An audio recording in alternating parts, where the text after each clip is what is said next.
예, 안녕하십니까. 저는 통일연구원 조한범입니다.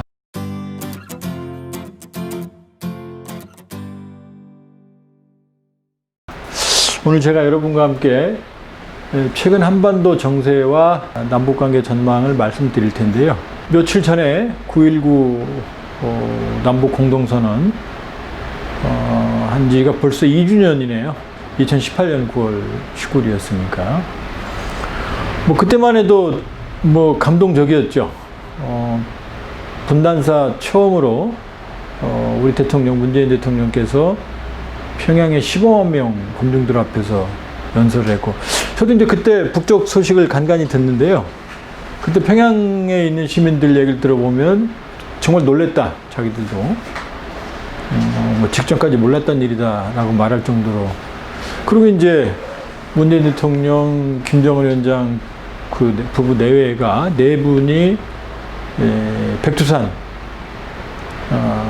등정을 천지 그때 한라산 샘물도 섰고 한 그런 일이 있었는데, 지금은 엊그제 9월 19일은 그냥 조용히 지나갔습니다. 지나갔고 그 이후로 대남, 북한 대남 선전 매체긴 하지만 메아리가 이 동맹대화, 얼마 전에 국자급 한미 동맹대화에 대한 비난도 시작을 했고, 참 2년 전에 그때의 감동과 지금의 갑갑함이 이제 교차하는 그런 상황입니다. 또 이제 좀 더 멀게 본다고 그러면 좀 놀란 일입니다만, 6월 16일 날이죠. 6월 16일 날 북한이 남북 개성 공동 연락사무소를 폭파해버렸죠. 그렇게 보면 사실 2018년에 감동적이었던 그런 어떤 한반도 정상회교,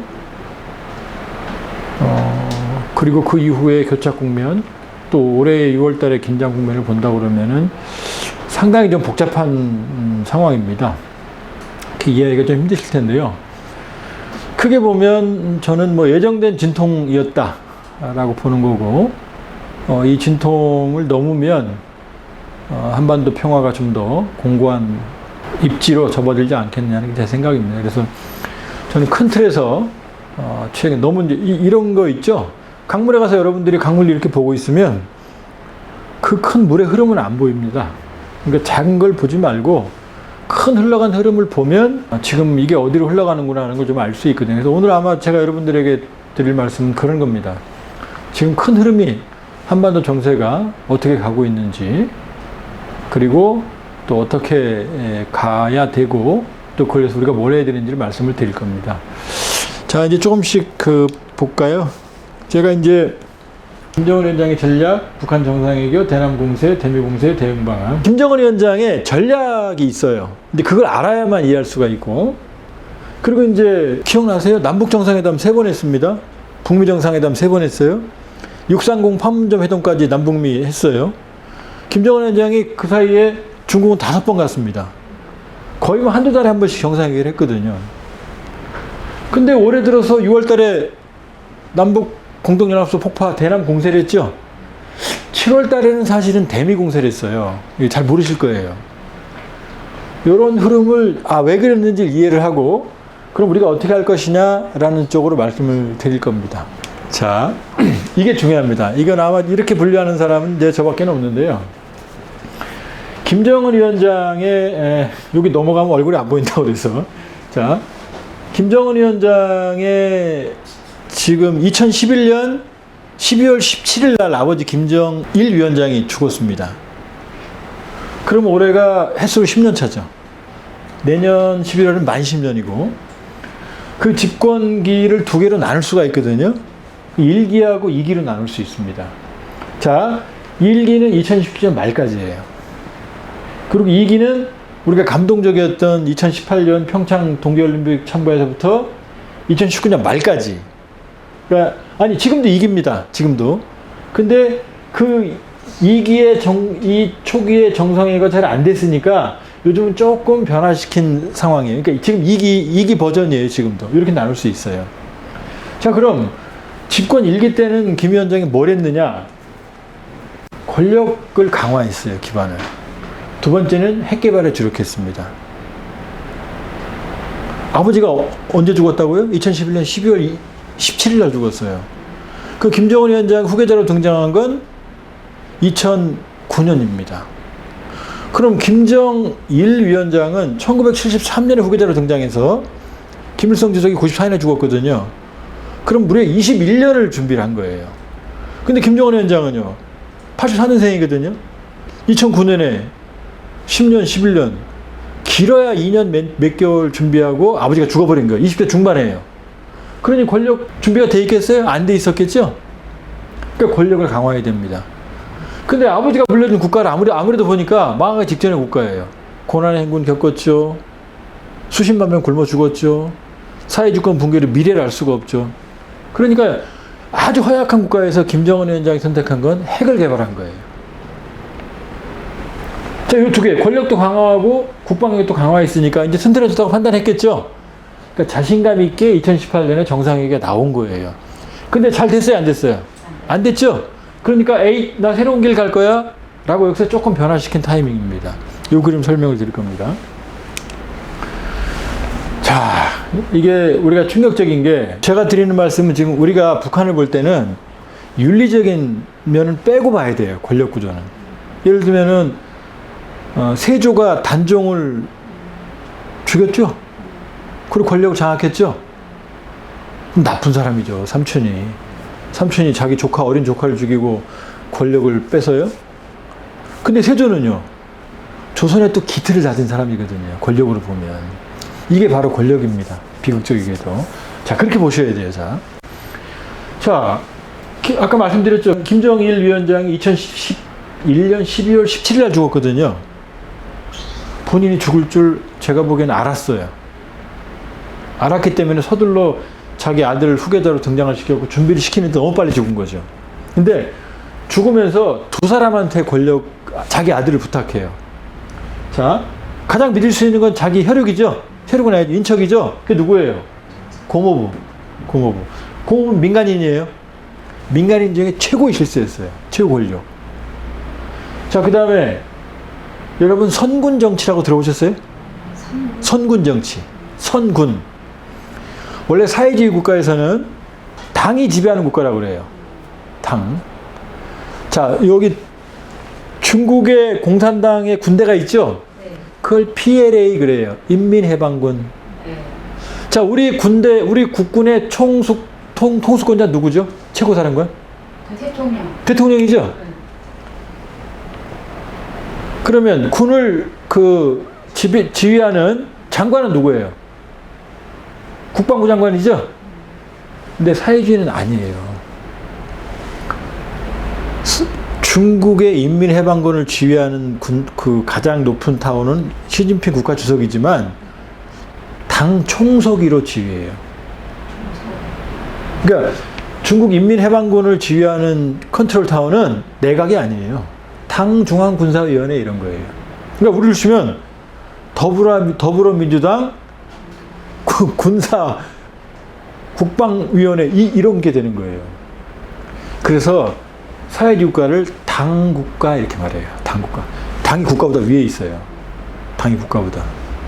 그러니까 사회주의에서 군대는 힘이 있겠어요, 없겠어요?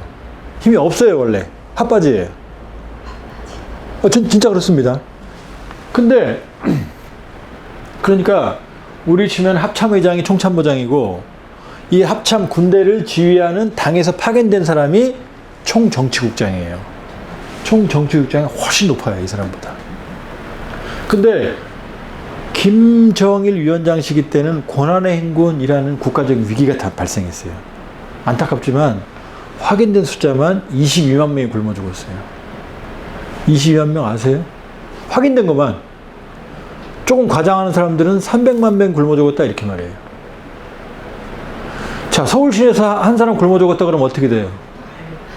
엊그제 탈북 비극적으로 모자 어린 사람하고 그 두 분이 거의 굶어 돌아가셔서 얼마나 난리가 났어요. 그렇죠? 근데 북한에서는 95년부터 98년까지 고난의 기간에 22만 명이 유엔에서 북한 관리가 우리 그렇게 굶어 죽었다고 얘기한 거예요, 이 숫자가. 제 추산으로는 50만 명 내외는 굶어 죽은 것 같아요. 그게 고난의 행군이에요. 지금 대한민국에 가서 50만 명이 굶어 죽으면 위기 아니에요. 위기죠. 나라도 아니죠. 그렇죠? 그러니까 왜 95년부터 8년이냐? 94년에 누가 죽었죠? 김일성 주석이 죽었어요. 1980년대 말 90년에 어디가 망했죠? 사회주권이 망했죠? 제가 그때 소련으로 유학 간 사람입니다. 자, 사회주의 뒷배는 사라졌어요. 김일성은 죽었어요. 북한의 정치적 지주. 국가가 혼란에 빠진 거예요. 경제 위기가. 자, 우리가 정말로 국가의 비상사태가 벌어지면 어떤 조치를 발령시키죠? 우리는 독재 정권이 나쁜 것만 있지만 뭐예요? 계엄령이죠. 아무것도 안 들어가니까 군대가 나오죠. 그게 바로 북한판 계엄령이 선군 정치예요. 선군이 뭐냐? 당보다 군대가 앞선다는 뜻이에요. 이런 건 사회주의 국가 역사에 없어요. 그게 선군 정치예요. 사람들이 잘 모르는데. 그러니까 이제는 당보다 군대가 앞서겠죠. 왜 군대의 마음을 얻으려면 군대한테 권한도 주고 먹을 것도 주고 해야 될 거 아니에요. 군대가 세졌어요. 그때 최고 센 사람이 바로 리용호 전 총참모장이에요. 그러니까 군대의 최고 실세가 리용호, 그 다음에 민간의 최고 실세가 장성태 고모부. 요 두 사람한테 내가 죽더라도 우리 정원이를 잘 부탁해, 그런 거예요. 그러면서 김정일 위원장은 안심하지는 못했겠지만 어린 자식 놓고 죽으니까 죽었어요. 근데 웬걸 김정은이 집권하면서 바로 6개월 만에 리용호 전 총참모장을 처형해버려요. 왜 그랬을까요? 총을 가지고 있으니까. 아버지 밑에 있을 때 리용호지, 아버지가 죽고 나니까 리용호는 어떻게 된 거예요? 총을 가진 거대한 호랑이가 있는 거죠. 이거 지금 아까 윤리는 빼라고 그랬어요. 잘했다는 거 아닙니다. 자, 만일에 단종이 수양대군보다 먼저 움직여서 수양대군을 제거했으면 죽었을까요? 단종이? 안 죽었겠죠? 그러니까 김정은은 이 사람을 위협으로 생각한 거예요. 그러니까 제일 먼저 이 사람을 죽여요. 그럼 남는 사람 또 누구죠? 이 사람도 죽여요. 다음에 12월에. 이번에 밥 우드워드 워터게이트 사건 했던 사람이 트럼프와 인터뷰한 책 레이지 경로라는 책을 출판했죠. 거기서 김정은 위원장이 내가 고모부 죽여서 시체 계단에 놓고 목을 가슴에 얹어놨어, 이렇게 끔찍한 얘기 나왔죠. 전 그건 그 내용은 아니라고 봐요. 북한에서는 정치범을 숙청할 때 칼로 참수한 적이 한 번도 없어요. 네, 그건 뭐냐면 우리 이렇게 말하잖아요. 우리말로 아이 나 그 사람 목 날렸어, 잘라버렸어, 이렇게 말하잖아요. 그걸 거예요. 그런데 본보기로 그 시신은 이제 사람들 보는데 놨을 개연성은 있어요. 요 두 일을 한 거예요. 이제 최대의 세력들이 사라졌죠. 아, 마지막 남은 한 사람 인물이 있어요. 누가 있어요? 자기 이복형 김정남. 누가 보호해주고 있었어요? 중국이 보호하고 있었잖아요. 이 사람을 2010년 2월 달에 공개적으로 암살해버려요. 우리 그때 그랬죠. 무모하다, 왜 저럴까? 왜 저럴까? 다 알 텐데. 근데 왜? 북한은 백두혈통 정치이기 때문에 김씨 말고는 집권이 안 돼요, 단기적으로는. 이게 지금 눈에 가신 거예요, 김정은한테는.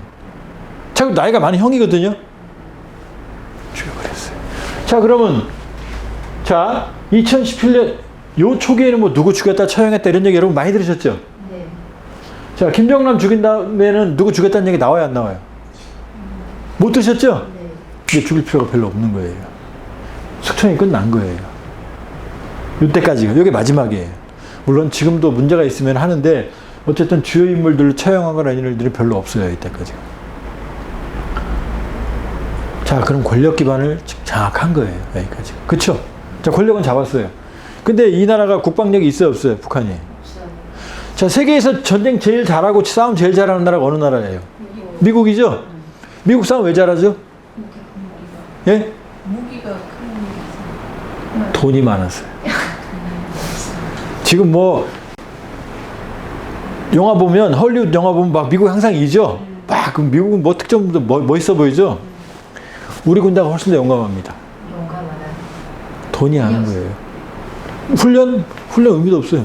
지금 뭐가 가요? 드론이 가서 죽이죠? 드론이 가서 죽이잖아요. 난 여기 앉아서. 다 돈으로 전쟁하는 거예요. 자, 북한 돈 있어요? 없어요? 없어요. 그럼 군사력, 대한민국 군사력 세요? 안 세요? 세요. 너무 세요. 세계 6위예요.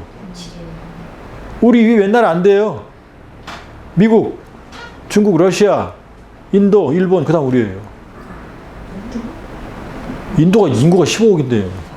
자, 여기 좀 약간 세서.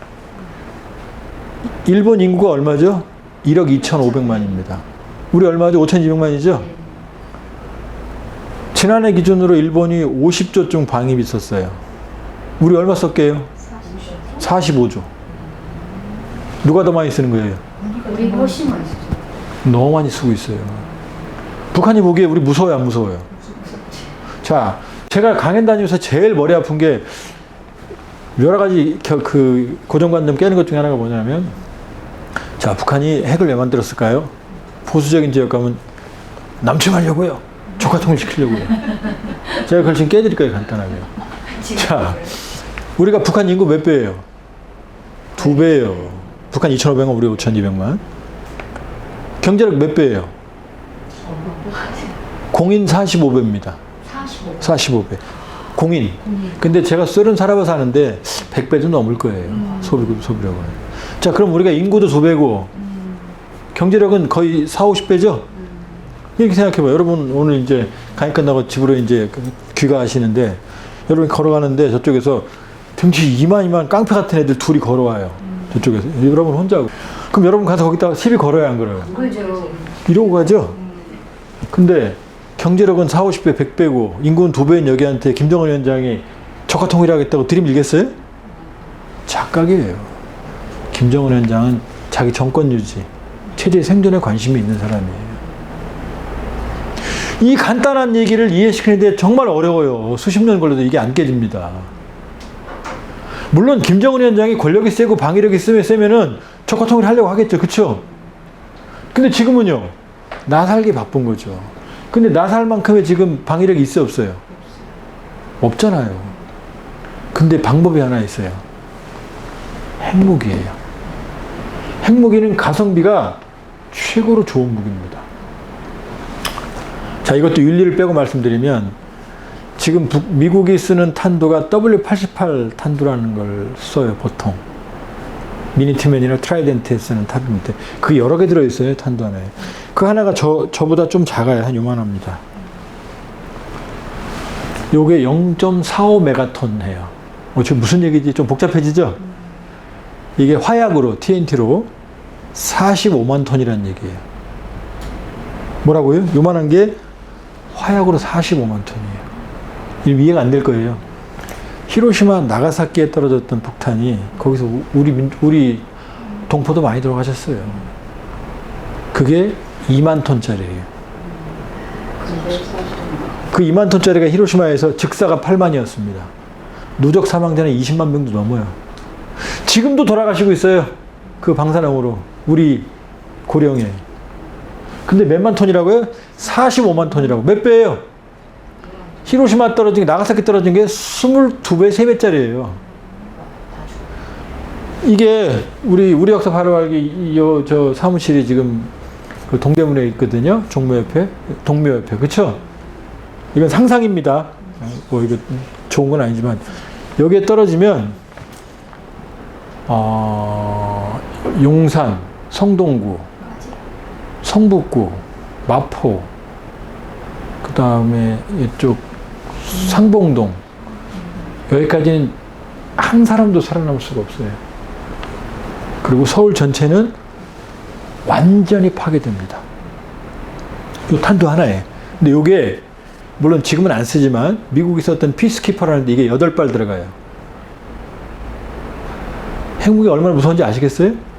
근데 이게 얼마인지 아세요? 이거 하나가 700억 원밖에 안 해요. 지금 우리가 뭐 북한이 싫어하는 F-35B가 한대 얼마예요? 1,000억 원, 1,500억 원이에요. 껍데기 하나만 여기다 무기 잔뜩 실으면 거의 1,500원 해요. 이 비행기 하나로 여기 와서 아마 우리 역사 사무실 하나 부시기도 어려울 거래요. 재래식 전력으로는 천문학적인 돈이 들어야 되는데 핵무력은 700억 원이면 서울을 없앨 수가 있어요. 어마어마하게 가성비가 좋은 거죠? 그죠? 이걸 만들기 시작해요. 불행하게도 핵무기를 만드는 데는 그렇게 큰 기술이 필요하지 않습니다. 중진국 정도의 기술만 가지면 충분히 만들어요. 우리가 원자폭탄이라는 말은 틀린 말이에요. 원래 핵무기라고 그럽니다. 핵무기 중에 융합탄, 분열탄, 핵을 분열시키는 걸 우리가 이제 히로시마 나가사키 원자탄이라고 그러고 융합탄을 수소폭탄이라고 그래요. 근데 그 핵무기를 설계하는데 원자 물리학과, 핵물리학과 대학원생 3명이면 한다 그래요. 설계를. 박사과정도 아니고 석사과정. 그리고 어느 정도의 공업시설만 만들 수 있거든요. 그 가난한 인도, 파키스탄이 다 핵국가잖아요. 기술력 안 높은. 모든 국가들은 대부분 만들 수 있어요. 우린 금방 만들죠. 세계 핵 최고 전문가들이니까. 그러니까 북한이 맘먹으면 만들겠어요? 못 만들겠어요? 만드는 거죠. 근데 왜 안 만들어요? 이거 만들면 세계가 위험해지니까 만들지 말자라고 NPT, 핵 확산 금지 조약을 우리가 스스로 만든 거거든요. 약간 좀 불평등 조약이에요. 지들은 다 가지고 미국, 중국, 러시아, 영국, 프랑스 국제 깡패 빅5는 가지고 야, 니네는 만들지 마 이렇게 얘기한 거죠. 근데 이걸 받아들인 게 사실 만들어서 어디다 써요? 그리고 핵무기의 저주라는 말이 있습니다. 핵은 다이아몬드처럼 가지고 주머니에 넣으면 쓰는 게 아니고 관리하는데 돈이 너무 많이 들어요. 저희가 작년에 우리가 45조 국방비 썼다고 그랬죠? 미국이 작년에 핵탄두 관리에만 40조쯤 썼어요. 이건 몰라요, 여러 사람들이. 이렇게 다이아몬드처럼 이렇게 갖고 있으면 끝나는 게 절대 아닙니다, 핵무기는. 끊임없이 관리. 그 가난한 북한도 지난해 10억 달러 썼어요. 그런데 유엔에서는 새로운 핵무기를 개발했다 그러는데 그건 아니에요. 물론 핵물질 늘렸지만 관리하는데 돈이 너무 들어요. 40조면 우리 사회 문제 다 해결하겠네. 그죠? 자, 안 만드는 거예요. 우리가 못 만드는 게 아니라. 북한은 이거에 나선 거예요. 북한이 지금까지 6번 핵실험했거든요. 북한 핵 위기가 언제 시작됐어요? 90년대 시작됐어요. 몇 년, 30년 됐죠? 그러니까 핵실험 6번 했어요. 근데 다 언제 했어요? 대부분 김정은 때 했어요. 자, 북한이 6번 핵실험했는데 김정은이 2009년 1월 달에 후계자가 됐거든요. 2006년에 핵실험을 처음 해요. 근데 2009년에 2차 핵실험을 합니다. 김정은 후계자 등장한 이후죠? 그죠? 나머지는요. 아버지 죽은 다음에 4번을 다 해요. 아버지 죽은 다음에. 그러니까 김정은은 핵을 개발하는 의지를 가지고 있었던 거예요. 자, 여러분 경제 핵무력 병진 노선 이런 얘기 들어봤죠? 못 들어보셨나요? 관심 없으면 못 들어보셨겠네. 경제와 핵을 동시에 발전시킨다 이런 전략인데 이건 새빨간 거짓말입니다. 이거는 먼저 핵을 개발하고 그 무기를 가지고 경제를 발전시키겠다가 이거예요. 그러니까 선핵 후협상 노선이에요. 자, 쭉 핵실험을 해요. 자, 2016년부터 2017년 11월까지가 몰아서 핵실험과 미사일을 발사합니다. 마지막으로 핵실험한 게 2017년 9월이에요. 6차가. 근데 핵무기만 있으면 되는 게 미사일도 있어야 되는 거 아시죠? 드디어 ICBM, 미국까지 가는 걸 2017년 11월 29일 날 쏴요. 자, 그럼 핵탄두, 핵무기도 만들었어. 미사일도 생겼어. 그러면 이제 좀 지쳤을 거 아니에요. 돈도 없고. 자, 이제 선언해요. 국가 핵무력 완성을 선언해요. 김정은이. 우리 가졌어? 이제 끝났어? 이게 언제라고요? 2017년 말이에요. 2018년 1월달, 2월달에 어떻게 했어요? 평창에 왔어요? 안 왔어요? 왔죠? 여기까지 준비한 거예요. 권력 잡고 핵무력 완성한 다음에 이제 협상에 나선 거예요. 자신감을 갖고. 요 그림이 이게 요게 요게 집권 1기예요. 집권 1기 과제는 권력과 방어력, 국방력, 여기에 북한식, 요 두 개에 집중한 거예요. 자, 이제 됐죠? 이제 안심했겠죠, 김정은이? 이제 어떻게 해야 돼요? 이제 먹고 살라고 나와야겠죠, 이제. 먹고 사는데 누가 도와줘야 먹고 살아요? 우리죠, 바로. 그쵸? 자. 2018년 4월 20일. 이거 언제예요? 4월 27일 4.27 판문점 정상회담 직전이죠? 요때 당 중앙회의를 열어서 경제 핵 무력 병긴 노선은 성공적으로 끝났어라고 선언해요, 이제. 결속이 끝났다는, 북한 끝났다는 말이에요. 그 다음 뭐라고 그러냐?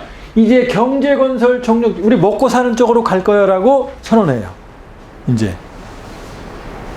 자, 먹고 살려면 어떻게 해야 돼요? 남북 관계 개선 필요하죠? 근데 누구 허락이 있어야 돼요?